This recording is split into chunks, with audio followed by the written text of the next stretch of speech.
This rapper unalived 3 ops and the witnesses to his murders and then burned the body of the witnesses.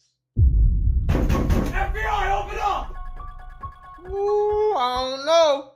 Night falls on Louisville's skyline. City lights reflected in the Ohio River, but in the shadow of downtown, in the crumbling West End, a different rhythm played out.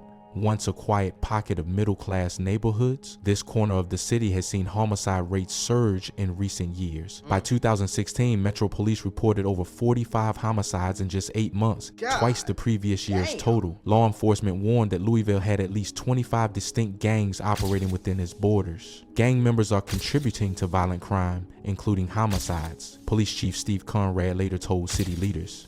In this fractured landscape, hip-hop and gang life overlapped, and on a spring night in 2016, that overlap turned lethal. Bryce Jamar Rhodes was 25, also known locally as Rambo, an aspiring rapper with a taste for violence. Videos on YouTube show Rhodes rapping under that alias, spitting bars about guns, drugs, and street life. News crews later unearthed tracks titled Snot, Body Armor, and Trapping and Jugging, each brimming with pointed references to firearms and vice. In these clips, Rhodes swaggers in sunglasses and a hoodie, surrounded by friends and automatic pistols. The teens he later murdered even appeared alongside him in some videos, lured into this world as featured crew members. Rhodes grew up in West Louisville and had tangled with police long before the 2016 killings.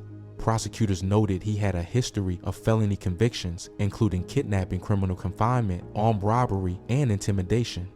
He'd served prison time and even landed on Indiana's sex offender registry for holding a minor against her will. After release,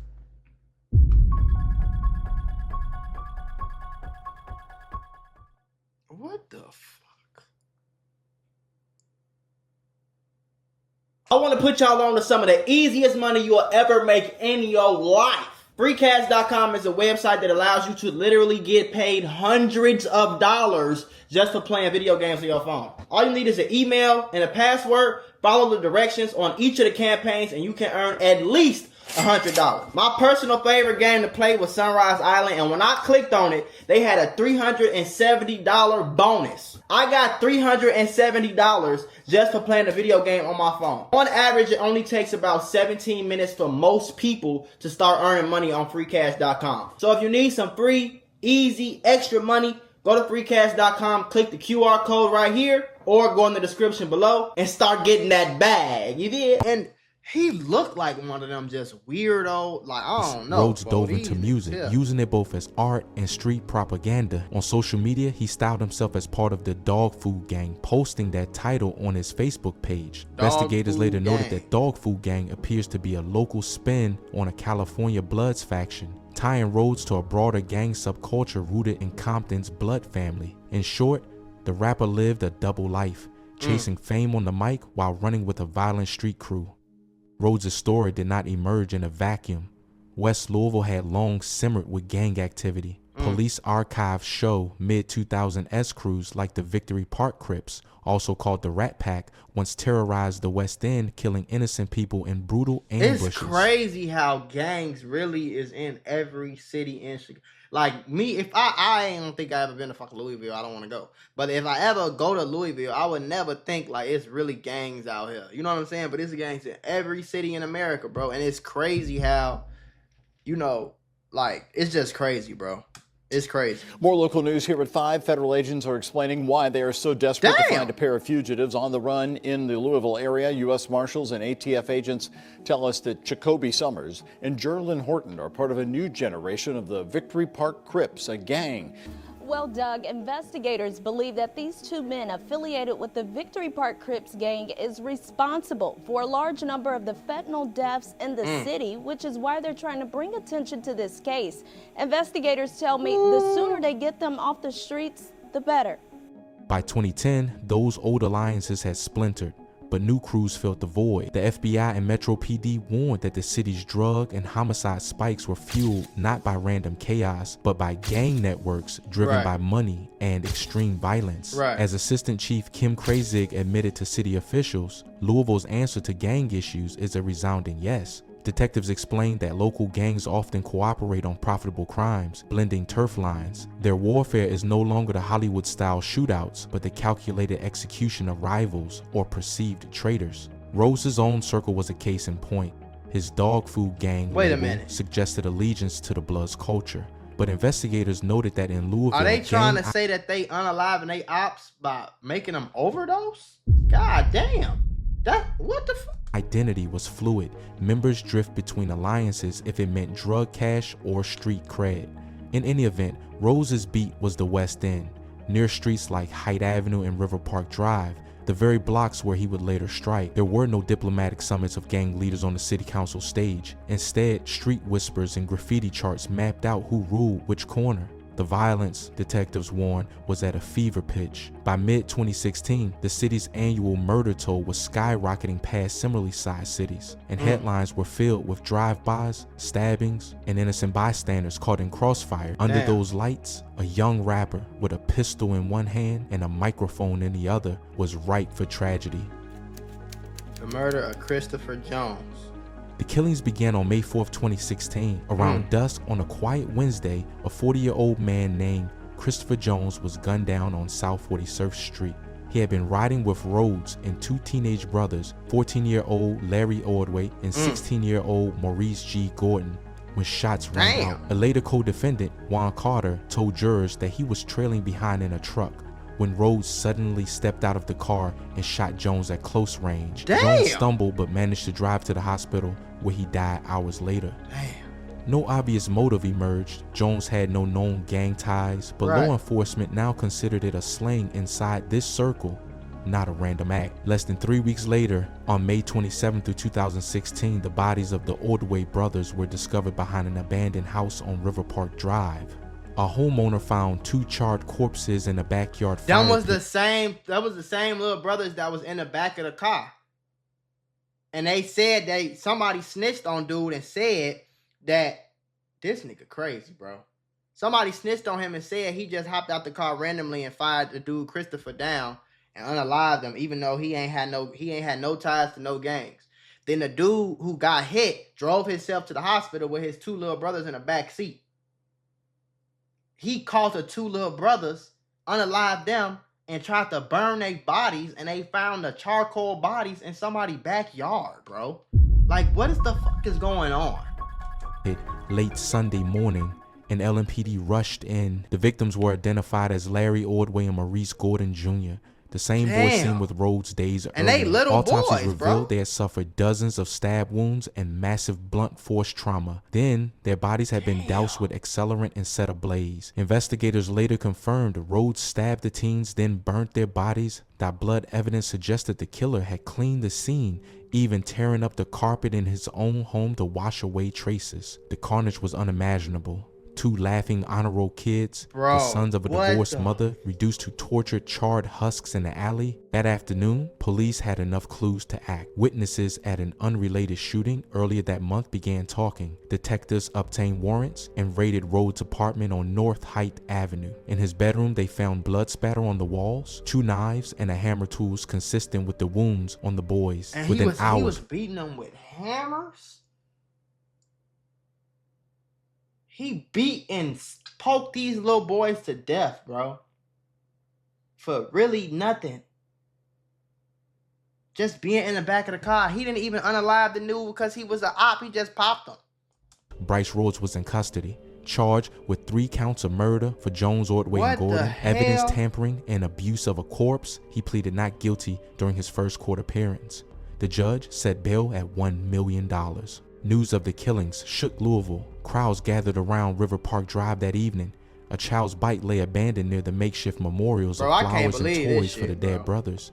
In court, a visibly emotional Lieutenant Todd Kessinger, head of homicide, praised his detectives. They did outstanding work, some of the best I've seen, he told reporters, vowing that all evidence was on some of the somebody doing something to his ass in prison. Best I've seen, he told reporters, vowing that all evidence was on the table. Police withheld certain details, including motive, to avoid compromising the case. But for the victim's mother, Marie Wren, the pieces fit. She had known Rhodes socially and remembered the boys telling her they were afraid of him. Wren told That's reporters crazy, he was bro. trying to recruit them to do his dirty work. When they realized how dangerous a guy he really was, that's when they were killed. Damn. By contrast, Metro detectives publicly That's sad noted as that the hell, bro. teens were straight-A students That's doing so well in sad, school bro. with no gang records. Their mother emphasized they were good students who were not in a gang, saying the snapshots of them with guns on social media were only a pose. Accused triple murderer threatens a Louisville judge while claiming his own attorney's a racist. WDRB's Travis Ragsdale shows us what happened and why some believe he's playing the system. Travis. Another day in court with Bryce Rhodes and another wild day with cursing and outbursts. Your job is to do your job, not to worry about me. That's what I'm saying. Well, I worry about me. You worry about yourself. In typical Bryce Rhodes fashion, he once again had that outburst at Judge Charles Cunningham on Thursday. This man crazy, It came during crazy. a pretrial hearing for the accused triple murderer. Rhodes was arguing that detectives are framing him for the May 2016 murders of Larry Ordway and Maurice Gordon. And you think you tweaking like this? Bro, I can look at you and tell you crazy as hell, gang. He's also And they found blood splatter, the hammer, and all that at your crib. What are you talking about? accused of shooting and killing 40-year-old Christopher Jones around the same time. Two Louisville homicide detectives, Mr. Tonelli and Mr. Griffin, both fabricated testimony and evidence they committed perjury. He's facing the death penalty and, for the third time, wants a new attorney. You're not trying to give me a fair chance, effective counsel. Well, who do you think I should It's give you as okay. a lawyer? I'll write the Bar Association and the ACLU. Ordway and Gordon were found stabbed to death and burned in the backyard of a West And this Louisville nigga got home. the nerve to be kind of smart too. Like, what the? Hey, shout out the Top Trend Report TV. Top Trend, I think it's top. Is it Viral Report TV? Something like that. Top Trend Report TV, because he be having some shit that I ain't never heard of. Like, this After is crazy, Rhodes' man. outburst in court Thursday, You worry about your self. he had some parting words for Judge Cunningham. You're gonna find out though. You're gonna find out real quick. Promise that. Look at the back In the of weeks his that head. followed, Louisville's internet chatter exploded. Local message boards and Facebook threads offered theories. Some callers suggested Rhodes had marked the teens as snitches after the shooting of Jones. Others wondered what if I it was a think. gang initiation gone wrong. These rumors ran rampant even though police had not released such a motive. What was clear was the city's horror. Playgrounds fell eerily silent after dark, and parents of teens everywhere worried that another predator lurked under the cover of rap lyricism. As one local pastor told the Courier-Journal, this wasn't a fight between gangs, it was something more calculated, and it hit everyone close to home. By late spring 2016, Bryce Rhodes was formally indicted on multiple felony counts, yet the full truth of why Jones and the two boys were killed was still unfolding. Yeah. Even before the River Park Drive killings, Rhodes had a documented history of brutality. In fact, Damn. Louisville police records show Rhodes was charged with beating his own family. In September 2014, he allegedly grabbed his mother by the throat and punched her in the face while she was at home. A Bro, come on, bro. year later, in July 2015, he brutally attacked his girlfriend, punching her repeatedly Oh, as she yeah, this cradled their Negro infant crazy, child. bro. These assaults earned him separate crazy domestic as hell, violence bro. charges and painted a chilling portrait of Rhodes' capacity for violence.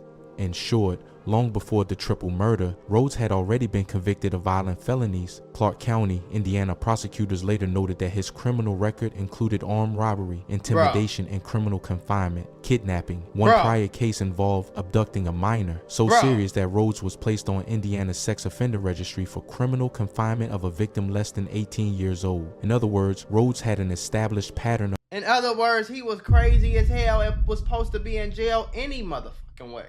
What's going of on? violent crime, guns, threats, and physical confinement well before 2016. Rhodes allegedly Bro, attacked hell his no, elderly bro. mother at home, grabbing her by the neck and striking her face. Police charged him with felony assault after the incident. While his rap videos and alias Il Rambo Guzman projected a gang image, investigators found no evidence of other gang homicides beyond 2016. A Louisville news report noted I ain't a gonna lie. If he doing all that, bro, I don't think it was his first time. I'm sorry, bro. My first time riding a bike, I ain't popped no wheelie. So why would I believe that his first time catching a body, he burned the bodies and did all that, and so his first time catching a body, he just ride down the street, hop out, and just blast somebody for no reason. Then catch the two witnesses and burn the bodies? No, no, no. That don't sound realistic to me. Like I said, I ain't popped no Willie the first time I rode a bike. You get what I'm saying? I ain't drift the first time I drove a car. I ain't go viral the first time I posted a video. You know what I'm saying? Like, for somebody to do something like that, bro, I don't think Facebook that was his profile first in his murder, name bro. listing Dog Food Gang as his occupation, a nod to a Compton blood set, but police never identified an actual dog food gang operating here. In fact, Rose himself downplayed any gang ties when questioned. One detective bluntly asked him what gang he or his friends belonged to, and Rose sneered that he didn't even ask people about their affiliations. He essentially insisted he wasn't connected to any wider crime spree. Prosecutors too did not implicate him in any other killings. The only murders he was ever charged with were the 3 in 2016. In short, What'd he outside get, of though? court, it was dog speculation. No police file or court record ties Rhodes or any dog food crew to any other homicide. Online chatter has tried to fill that void with rumors, grisly theories, and unconfirmed social media posts, but none What had the hell basis in is fact. what is Law going on with enforcement his never head? released information linking Rose to another victim, and no murder weapon or witness in any unrelated case pointed to him. Even the co-defendant testimony in court centered on the known 2016 murders. No witness named new victims or crimes. The only confirmed slayings in Rose's orbit remained those he was convicted of. As one local news summary stated flatly, Rose was found guilty on all counts in the murder of 3 people in May 2016. What'd he get? Death and penalty? only those 3. Any suggestion of additional victims is currently pure speculation, unsupported by court records or police reports. Right. Night- Did he get life, or did he get life, or did he get the death penalty? They need to go ahead and get his ass up out. I'm sorry, bro. I'm sorry. Get his ass up out of here.